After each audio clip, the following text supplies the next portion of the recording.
Hi friends, భారత రక్షణ శాఖ ప్రతినిధులుగా colonel Sofiya Qureshi, wing commander Vyomika Singh వీరిద్దరూ, అలాగే ఎంఈఏ తరపున విక్రమ్ మిశ్రీ మళ్ళీ మీడియా సమావేశాన్ని నిర్వహించారు. అందులో చాలా ఆసక్తికరమైన విషయాలు చెప్పారు. వాటిని నేను మీకు ఇక్కడ తెలుగులో అందించే ప్రయత్నం చేస్తాను. అన్నట్టు మా ఛానల్ నచ్చితే సబ్స్క్రైబ్ అవ్వండి, వీడియో నచ్చితే ఖచ్చితంగా లైక్ కొట్టండి, మీ అభిప్రాయాలు కామెంట్ సెక్షన్లో రాసి మాతో పంచుకోండి. అలాగే మధ్య మధ్యలో టీమిక్స్చర్ అని కానీ, టీమిక్స్చర్ ఛానల్ అని కానీ, టీమిక్స్చర్ వీడియోస్ అని కానీ యూట్యూబ్లో సెర్చ్ చేసి మరీ చూస్తూ ఉండండి. ఇక విషయానికి వస్తే, పాకిస్తాన్ ఎంత దారుణానికి ఒడిగట్టిందో ఈరోజు మీడియా సమావేశంలో స్పష్టంగా అర్థమయ్యింది. పౌర విమానాలను ఎవ్వరూ కూడా రక్షణ కవచాలుగా ఉపయోగించారండి.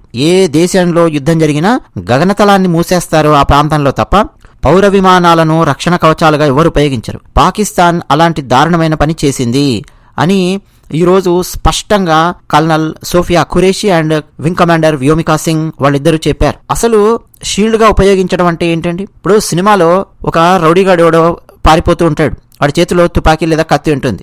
హీరోనో పోలీసులో ఎవరో వెంటబడుతూ ఉంటారు. వాడు ఏం చేస్తాడంటే టక్కున అక్కడే ఉన్న ఒక చిన్న పిల్లనో లేదు ఎవరో ఒక మహిళనో తన రక్షణ కవచంగా ఉపయోగించుకొని ఆమె తలకు తుపాకీ గురిపెట్టి ఆమెను వీడికి అడ్డంగా నిలబెట్టుకుంటాడు. అంటే ఒకవేళ పోలీసులు ఏమైనా కాల్పులు జరిపినా వీడికి కాకుండా వీడి చేతుల్లో ఉండే ఆ చిన్నపిల్లకో లేకపోతే ఆ మహిళకో తగిలి వాళ్ళు చనిపోయే అవకాశం ఉంటుంది. ఆబ్వియస్ గా ఏమవుతుంది, పోలీసులు కానీ ఎవరైనా ఒక్కసారి కంగారు పడిపోతారు. ఇప్పుడు వాడిని కాల్చాలి అని అంటే ఈ అమ్మాయికి లేదా ఆ మహిళకు కూడా ప్రాబ్లం అయ్యే అవకాశం ఉంది. చూస్తాం కదా మనం చాలాసార్లు సినిమాలలో. ఎగ్జాక్ట్ గా అండి, పాకిస్తాన్ పౌర విమానాలను రక్షణ కవచాలుగా ఉపయోగించుకుంటోంది. అంటే కనీసం ఆ విమానాలను ఆపడం లేదు. వాళ్ళ దేశంలో ఒక ప్రాంతం నుంచి మరో ప్రాంతానికి వెళ్లే విమానాలు ఉంటాయి కదండి, వాటిని ఆపకుండా అలాగే ప్రయాణం చేసేలా చూసుకుంటోంది. సో దాట్ ఒకవేళ భారతదేశం కనుక ఏమైనా మిసైల్స్ ఏమైనా ప్రయోగించింది అనుకోండి, అవి కనుక ఏ పాకిస్తాన్ పౌర విమానానికో తగిలి అవి కింద పడి అందులో ఉండే పౌరులు 100 మందో 200 మందో మరణించారనుకోండి, అంతర్జాతీయంగా అది చాలా పెద్ద సీన్ అవుతుంది. చాలా పెద్ద సీన్ అవుతుంది. అప్పుడు అంతర్జాతీయ సమాజము భారతదేశాన్ని వేలెత్తి చూపిస్తుంది, భారతదేశాన్ని విలన్ గా చిత్రీకరిస్తుంది.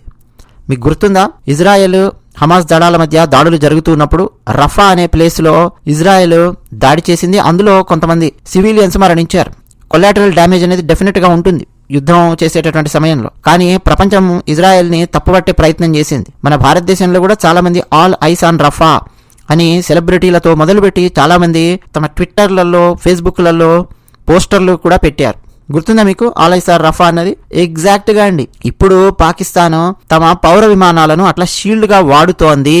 అయినా సరే మన భారత సైన్యం చాలా జాగ్రత్తగా పాకిస్తాన్ పౌర విమానాలకు ఏమాత్రం ఇబ్బంది కలగకుండా దాడులు నిర్వహించింది.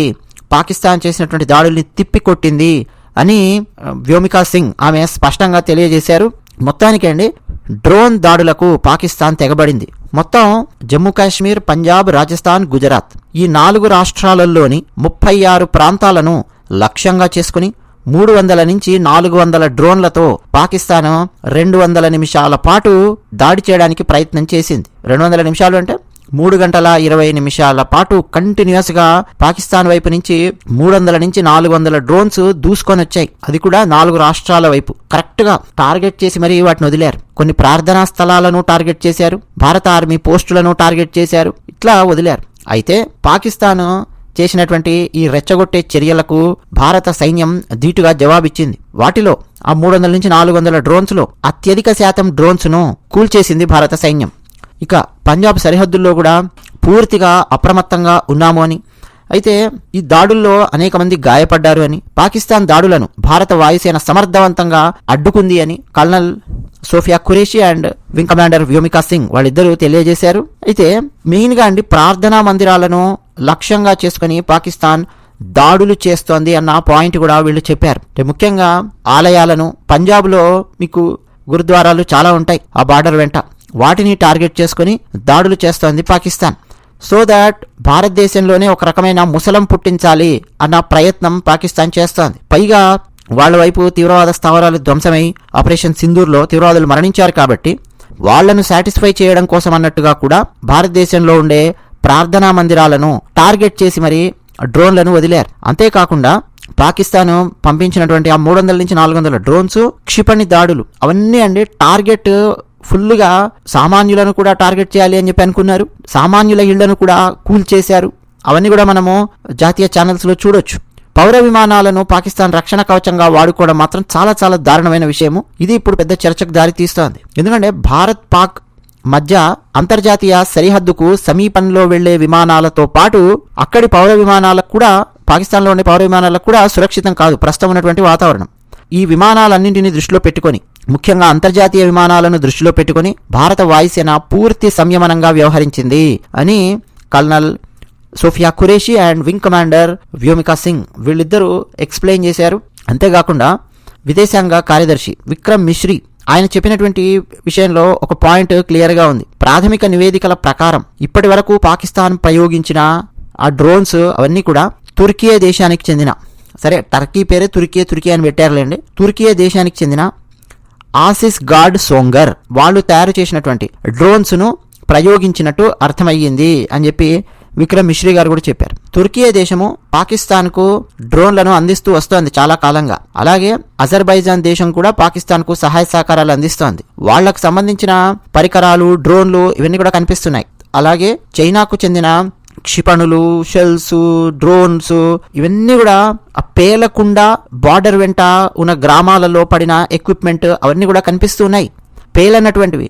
ఈవెన్ చైనాకు సంబంధించినవి కూడా వార్ హెడ్స్ లాంటివి వచ్చి పడుతూ ఉన్నాయి భారతదేశంలో ఉండే బార్డర్ గ్రామాలలో. కానీ అవేవి కూడా అంటే పేలన్నటువంటివి చాలా ఉన్నాయి. వాటన్నింటినీ కూడా టీవీలలో, జాతీయ మీడియా ఛానల్స్లో చూపించారు. అంటే చైనా వాళ్ళు తయారు చేసినవి కదండి, అంత సులభంగా పేలవు అన్నట్టుగా సెటైర్లు కూడా ఫుల్గా పేలుతూ ఉన్నాయి. అయితే పాకిస్తాన్ ప్రయోగించిన ఆ 300 నుంచి 400 డ్రోన్ల లక్ష్యం ఇంకోటి కూడా ఉంది.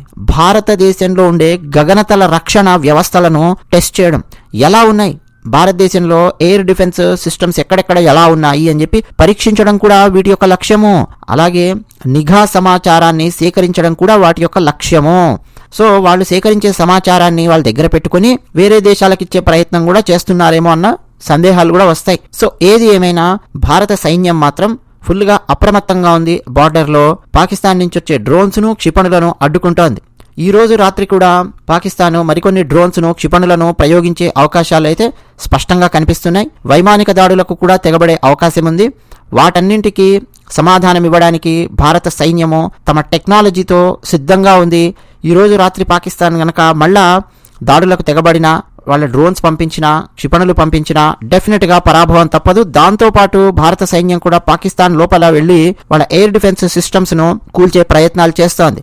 ఆల్రెడీ లాహోర్కు సంబంధించిన ఎయిర్ డిఫెన్స్ సిస్టమ్ కుప్పకూలిపోయింది, నిన్న మనం మాట్లాడుకున్నాం. దాంతోపాటు సర్గోడా ఎయిర్ బేస్కు సంబంధించిన ఎయిర్ డిఫెన్స్ సిస్టమ్ను న్యూట్రలైజ్ చేసి పారేసింది భారత సైన్యము. ఈ రోజు రాత్రి కూడా మరో దీపావళి పాకిస్తాన్లో జరగబోతోందా చూద్దాం. మేము గత కొన్ని గంటల నుంచి పెట్టిన వీడియోస్ అన్నీ కూడా మీరు చూడండి. చాలా చాలా విషయాలు అందులో వివరించడం జరిగింది. భారత్ ఉపయోగిస్తున్న డ్రోన్స్కి సంబంధించిన సమాచారం అవన్నీ కూడా టెక్నికల్ విషయాలు ఎక్స్ప్లెయిన్ చేయడం జరిగింది.